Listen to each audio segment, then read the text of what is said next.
भैया हाथ भैया भैया अभी भी मतलब नहीं रखता ना, उनके बोलने से कोई फर्क तो पड़ने वाला नहीं है। हम तो पहले भी कहे थे, अगर उनको इस आंकड़ों पर विश्वास नहीं है तो कम से कम उनको प्रधानमंत्री जी से कह करके देश में ही जो है जातीय जनगणना करा लेनी चाहिए।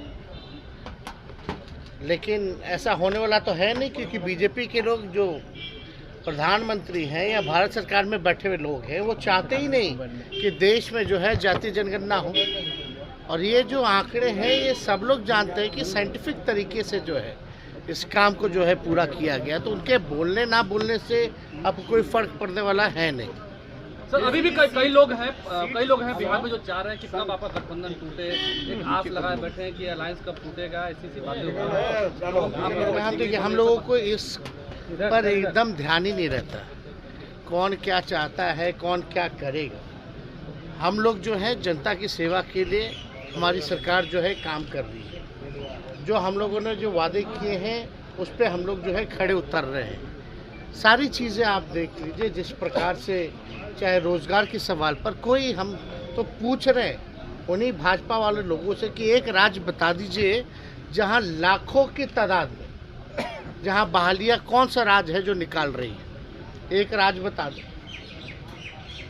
हम लोगों ने जातीय जनगणना का कमिटमेंट किया था, हम लोगों ने मानदेय बढ़ाने की बात की थी, विकास मित्र हो, पालकी मरकज हो, आशा वर्कर हो, इन सब लोगों का जो है मानदेय जो है दुगुना जो है किया गया।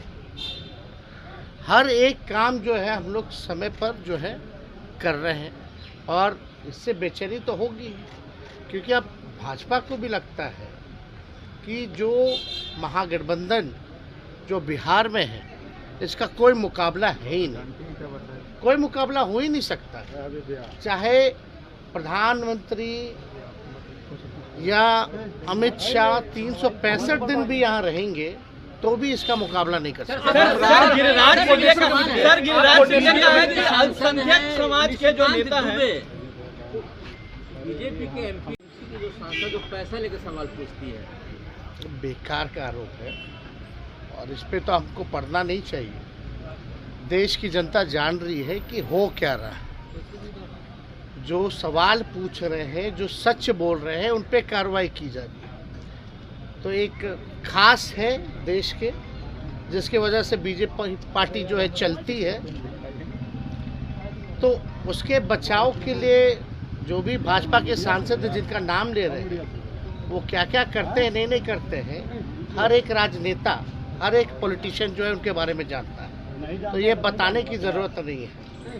वो अपनी डिग्री हो, प्रधानमंत्री जी की डिग्री हो, वो सब लोग जो है सच्चाई तो उस जानते ही हैं, लेकिन उसके अलावा भी उनका क्या काम है एमपी होने के नाते, ये पूरा देश की जनता ही नहीं बल्कि जो पत्रकार हैं, जो बहुत शुरू से ही जो राजनीति को देखते आए हैं, ऑब्जर्व करते आए, उन सबको भी पता है कि क्या हो रहा है। और महुआ मित्रा जो है पढ़ी लिखी महिला है, जिस कॉलेज से पढ़ी है उस कॉलेज में एडमिशन मिलना बहुत मुश्किल होता है और वहाँ से सबसे बड़े बैंक में उन्होंने काम किया है, एज ए वाइस प्रेसिडेंट भी काम किया है और ये मामूली बात नहीं है। तो उनकी काबिलियत पे तो हम सवाल उठा ही नहीं सकते। जो लोग ये कर रहे हैं, ये तो पार्लियामेंट का जो गुस्सा है वो निकाला जा रहा है। पार्लियामेंट में एक खास लोग के बारे में बात की जा रही है, उनके प्रति सवाल उठाया जा रहा है, तो कार्रवाई हो रही है। तो चरित्र हनन करना, बदनाम करना, तो ये बीजेपी का पुराना से ही जो है मॉडल रहा है। गिरिराज सिंह कह रहे हैं कि देश में अल्पसंख्यक समाज नहीं होता तो तुष्टीकरण की राजनीति नहीं होती। कोऑर्डिनेशन कमेटी के सदस्य भी हैं इंडिया अलायंस में, ये सीट शेयरिंग वाली बात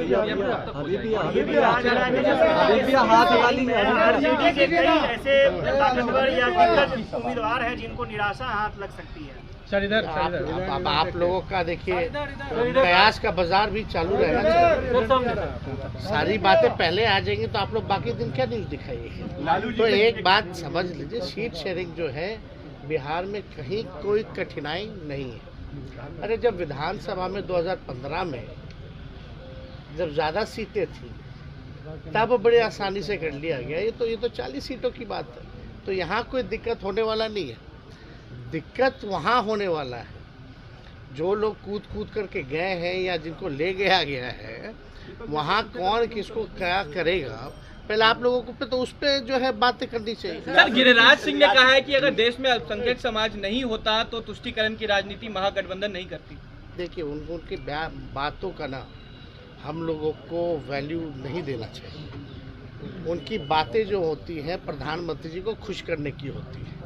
अभी तो बातें चल रही है भाजपा में कि 2 टर्म से ज़्यादा किसी को जो है मौका नहीं मिलेगा। तो उसी फेरा में बहुत ऐसे नेता हैं जो चाह रहे कि तीसरी बार भी जो है टिकट मिले। अपराधी को लेकर के सवाल खड़े कर रही है बीजेपी कराने के लिए सीबीआई ने मूव किया है, सुप्रीम कोर्ट में सुनवाई हुई है। अच्छा, कोई पहली बार है? कितने आरोपी रहे हैं फॉर्डर स्कैम में, लेकिन तब कहीं याद नहीं आया। लालू जी के लिए ही वो कैंसिल कराने गए, लेकिन कैंसिल कराने गए तो भाई ये बेस तो होना चाहिए ना, कोई पिटीशन में दम तो होना चाहिए ना। कॉन्करेंट चलता है, सबको पता है, और ऐसा जो बात वो लेकर के आए, नई बात जो लॉ पर स्टैंड ही नहीं करता है, तो हम लोग अपने कोर्ट में अपने पक्ष को रखेंगे, और हम लोगों ने रखा है, और न्यायालय पे हम लोगों को पूरा भरोसा है, और न्यायालय ने ही जो है उसी बेस पे जो हम लोगों को जो है बेल मिला है। तो इसमें सीबीआई मेरा कैंसिल कराने नहीं गया था क्या? आप लोगों को याद है जब डिप्टी सीएम बने थे तो उसके कुछ ही दिन बाद जब रेड पड़ा था, जब हमने असलियत उजागर की थी सो कॉल्ड मॉल के बारे में, जब चैलेंज किया था, तो मेरा बेल कैंसिलेशन के लिए नहीं गया था क्या सीबीआई? क्या हुआ? तो देखिए, न्यूज़ बनाने के लिए, छवि को धूमिल करने के लिए कुछ दिन ये सब बाजार चलता है, लेकिन सत्य की जीत होती है। सर, आप विदेश जा रहे हैं, जानकारी है? ऑफिशियल ट्रिप है। ऑफिशियल ट्रिप में जो है टूरिज्म को लेकर के, क्योंकि बिहार जो है बुद्धिस्ट, जहाँ से आप जान ही रहे महात्मा बुद्ध की धरती है ये, यहाँ से उनको एनलाइटमेंट मिला है, तो इसको लेके पर्यटन को और बढ़ावा देने के लिए हम लोगों का जो है स्टॉल भी वहाँ जो है लगा है। तो लोग आएंगे, देखेंगे, जानेंगे, और टूर ऑपरेटर्स से लेकर के जितने वहाँ के सरकार के लोग होंगे, एम्बेसी के लोग होंगे, उन सब से हम लोगों की बैठक होगी वहाँ। Thank you.